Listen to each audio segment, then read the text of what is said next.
mga Dabber Cats, this is Madam Kulay. Welcome back to my channel. Ito po, meron akong recipe na ipapakita sa inyo ngayon, na step by step yung paggawa ng chicken nuggets. Ito po. Una po, meron kaming 2 kilong breast chicken. Saka 1 kilong patatas. Bali po, pinakulo yun, pinalambot.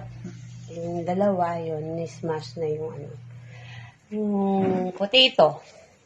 Then po, gagawin mo siya ng, i-combine yung patatas at saka yung chicken. Yan. Combine siya. Yan mga ingredients. Then, lalagyan ng paminta. Ay, mga green acid, paminta, kung ano yung gusto mo ilagay, pwede rin yung... Pwede rin. After na siya pinakulo, ganituhin mo na siya i-mash at saka yung breast.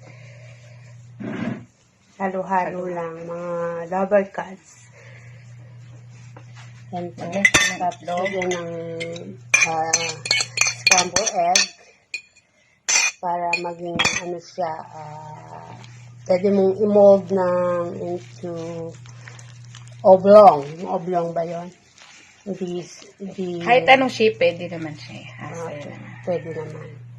So, malinis naman yung kamay ko, mamas ko lang sa aking kamay para mabilis. Mamas na siya. Yan po. Yan. Nagugas naman po siya ng kamay bago niya minash. Yan. Yan. Mash ng mabuti.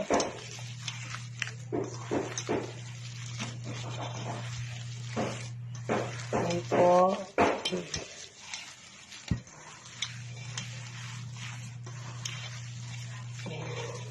Halo-halo lang po. Halo-halo.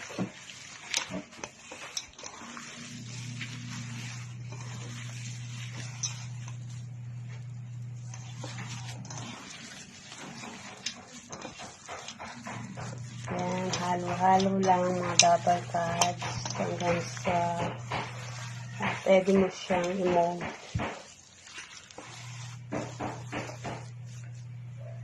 Yan. Tapos meron tayong niro-roll siya dito sa breadcrumbs para malutong pagka pinarito siya. Yan po. Pagka mold mo, ilalagay dito sa scrambled egg.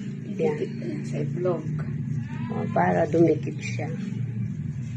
Yan po. Yan. Ganyan po. Yan. Yan. Pag mold. Yan.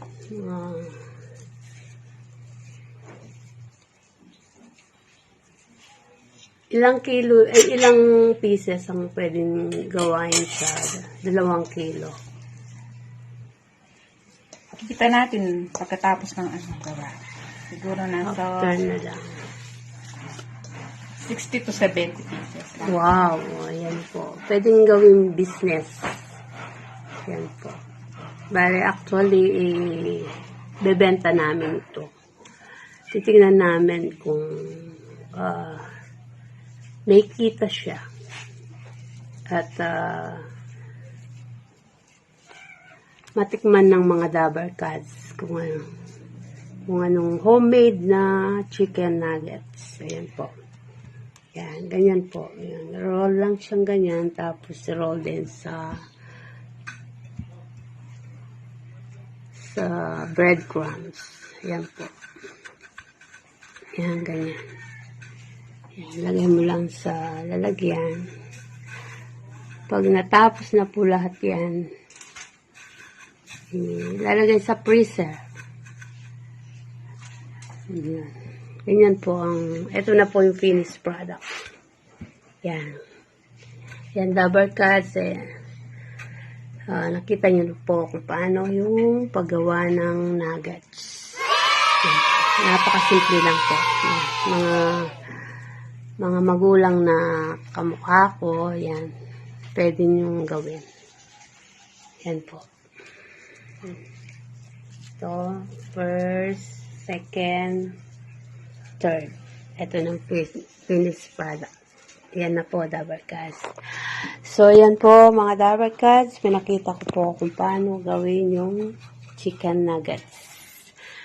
Sana po meron kayong natutuhan sa araw na ito, mga Dabarkads. So, thank you for watching. Please subscribe to my channel, Madam Kulay. Bye-bye.